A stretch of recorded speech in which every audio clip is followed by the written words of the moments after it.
लक्ष्मीच्या पावलांनीच्या आजच्या भागात आपण बघणार आहोत.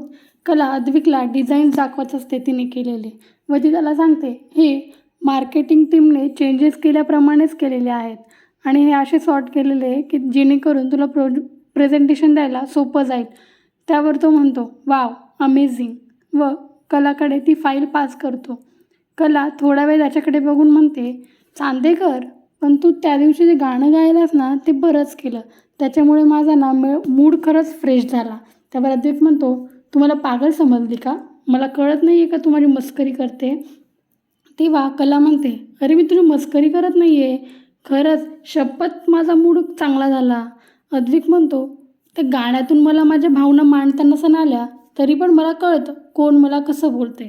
तेव्हा कला म्हणते अरे तू गाणं म्हटलास त्यामुळेच तर माझा मूड चांगला झाला आणि मी डिझाईन बनवू शकले. हाच तर तुझा उद्देश होता ना, तो साध्य झाला. आणि मला असं वाटतं कधी कधी आपण चांगलं सुरात गाणं म्हणल्यापेक्षा असं वेडेवाकडं गाणं म्हटलं ना की मूड चांगला हॅपी होतो. अद्विक त्यावर खूप चिडतो व तिला म्हणतो मला माहीत नाही का तू तुझ्या आईकडे कशी माझी मस्करी करत होतीस ते? तेव्हा त्याला म्हणते अरे आईजवळ मी थोडी मस्करी केली पण मग खरंच तुझ्याच त्यामुळे माझा मूड चांगला झाला. अद्विक तिच्याकडे चिडून बघतो. तेव्हा ती कला म्हणते बरं बरं आता मी नाही करत तुझी मस्करी, हा विषय इथं सोडते व ती जायलाच निघते. तेव्हा अद्विक तिचा हात पकडतो. दोघांना खूपच ऑकवर्ड वाटते. अद्विक लगेच तिचा हात सोडतो व तिला म्हणतो बोलण्याच्या नादात तू ना फाईलमध्ये ठेवली, प्लीज ती मला देशील का? कला तिला फाईल देते आणि फाईल घेऊन अद्विक चालला जातो. इकडे नैनाच्या रूममध्ये राहुल सोफ्यावर बसलेला असतो. नैना आरशात बघून त्याला म्हणते मग काय ठरवलं, ऑफिसला जाणार आहेस की नाही? अरे माझ्या शब्दाखातर आबांनी तुला सांगितले ऑफिसला जायला म्हणून विचारते. त्यावर राहुल चिडून तिच्याकडे जातो व तिला म्हणतो तुझी नाटकं ना तू तुझ्याकडेच ठेव. तुझे आईवडील तुला जेवढे ओळखत नाही ना तेवढं मी तुला ओळखतो. तुझे खाली जे नाटक लावलं होतं ना ते मला सगळं समजलं म्हणून तू जास्त हे नको करू. त्यावर नैना म्हणते अरे राहुल मी हे सगळं आपल्यासाठीच करते ना, तुला माहिती आहे आपण या घरात हक्काने राहतो खातो, पण पैसे त्याचं काय?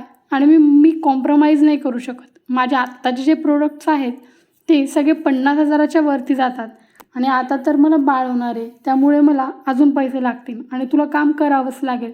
त्यावर राहुल म्हणतो लायकीत राहायचा, नाहीतर तुझी लायकी दाखवायला मला वेळ लागणार नाही. व तो ड्रेसिंग टेबलला लाथ मारून तिथून चालला जातो. तिथून गेल्यावर त्याला बाहेर लगेच रोहिणी भेटते. ती त्याला थांबवते व त्याला विचारते अरे राहुल काय झालं? तेव्हा राहुल तिला सगळं सांगतो व म्हणतो तिला ना मी तिची चांगली लायकी दाखवून आलो आहे. तेव्हा रोहिणी म्हणते पण खरं सांगू का राहुल, मला ना काल जी नैना बोलली ते एकदम पटलेलं आहे. तेव्हा तो म्हणतो मॉम तू पण? राहुल म्हणतो अरे पण मग खरंच तर आहे तिचं, आबा ना सगळं त्या कलाच्या हातात देऊन टाकतील आणि आता तुला मग सगळे निकंबे समजतील. बरं ते सोड सगळं, तू माझं एक काम करशील का? राहुल म्हणतो काय? तेव्हा ती त्याला सांगते की चांदेकरांचे पेमेंट स्लिप मला पाहिजे सगळ्यांच्या, की कुणाच्या अकाउंटला किती पैसे ट्रान्सफर झाले ह्या महिन्यात. तेव्हा राहुल म्हणतो थोड्या वेळाने देतो. रोहिणी म्हणते तू ते सगळं बाजूला सोड, कामाच्या गोष्टी कधी करायला शिकणार आहेस तू? पहिले हे काम कर, नाहीतर मलाही असं वाटेल तू काहीच करत नाही. तेव्हा राहुल चिडून म्हणतो मम्मा तू ना, बरं मी करतो का? व तो तिथून चालला जातो. रोहिणी मनातल्या मनात म्हणते आता कळे पैसे वापरायले कुठे घेत जात आहे म्हणून.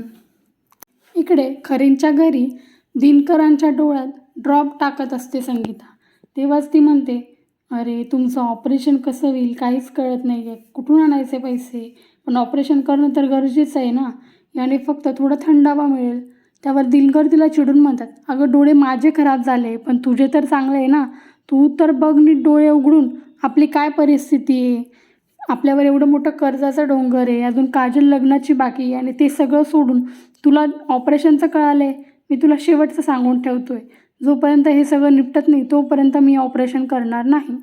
त्यावर संगीता विचारच करत असते की माझी कला होती तेव्हा कसं सगळं व्यवस्थित सांभाळून घेत होती, कधीच तिने कोणाला कोणता त्रास होऊ दिला नाही. आता पण काम करते व इकडे पैसे देते. किती समजवलं मी तिला तुझ्या हौशी मौशी पूर्ण कर म्हणून, पण नाही म्हणते. कसं होणार?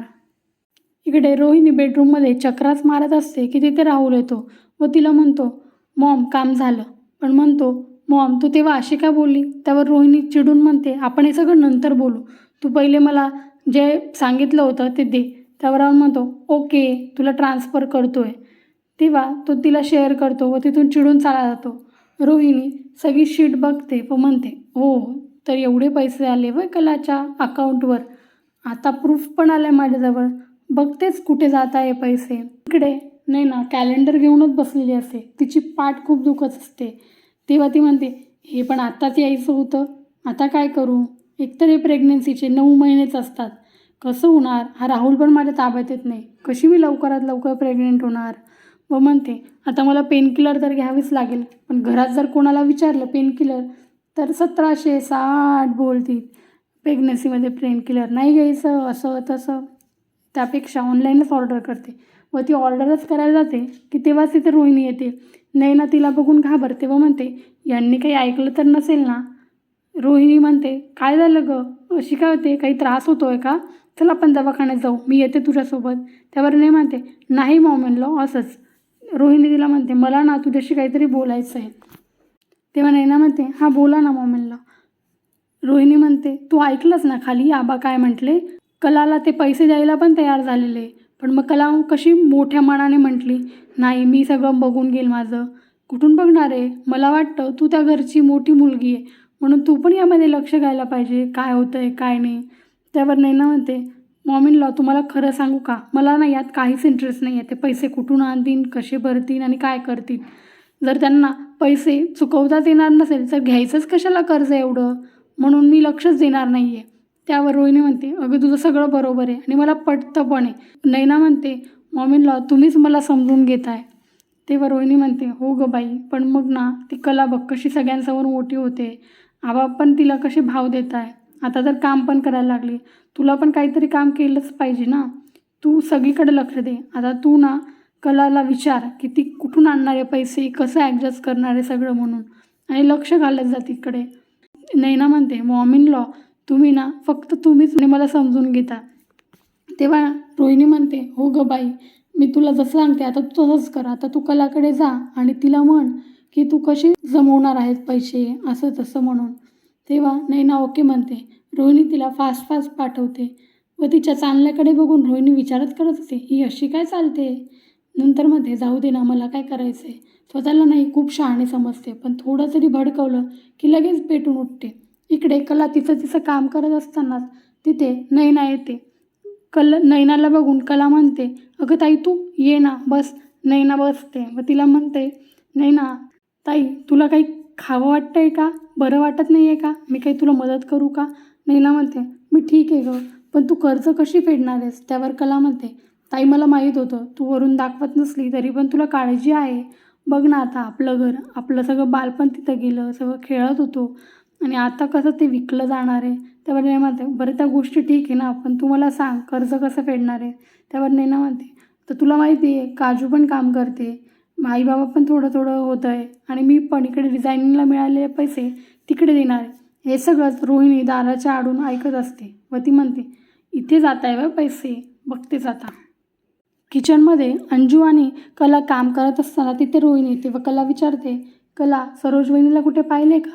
तेव्हा कला त्यांना सांगते मी आबांना सांगताना ऐकलं होतं त्यांना की त्या पिढीला जात आहे. तेव्हा रोहिणी म्हणते अरे यार ही सरोज वहिनीला पण आत्ताच जायचं होतं का. तेव्हा कला त्यांना विचारते तुमचं काही काम होतं का. तेव्हा रोहिणी मनातल्या मनात विचार करते अगं तुझंच तर भांडं फोडायसाठी तिची गरज लागणार आहे. तर ही वहिनी पण ना मलाच काहीतरी तिकडं लढावी लागेल आणि तिथून चाले जाते.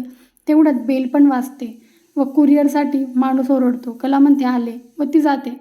नंतर ती पार्सल घेते. नंतर ती बघते ते पार्सल तिला दिसते पेनकिलर ते पण नैनाच्या नावावर. ते ऐकून ती म्हणते ही ताई पण ना प्रेग्नेंट आहे आणि ही पेनकिलर घेणार आहे. हिचं डोकं ठिकाणावर आहे ना.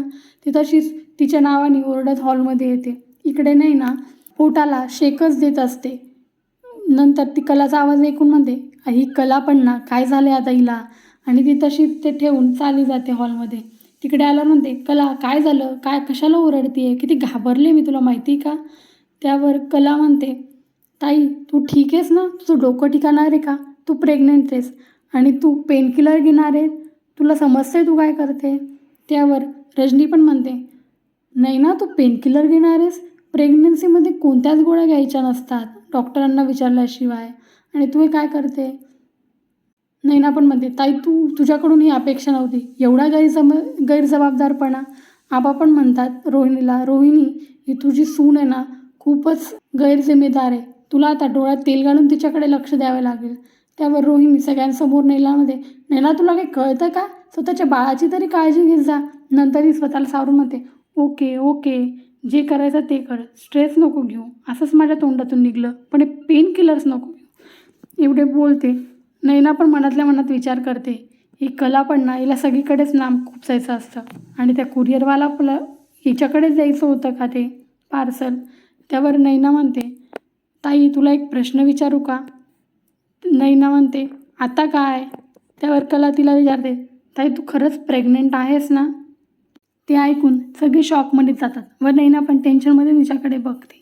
आजच्या भागात एवढंच. उद्या काय होईल हे जाणून घेण्यासाठी उद्याचा भाग नक्की बघा व आजच्या भागावर तुम्हाला काय वाटते हे कमेंट करून नक्की कळवा. आणि आजचा भाग आवडला असेल तर चॅनलला लाईक, शेअर आणि सबस्क्राईब करायला विसरू नका. थँक्यू.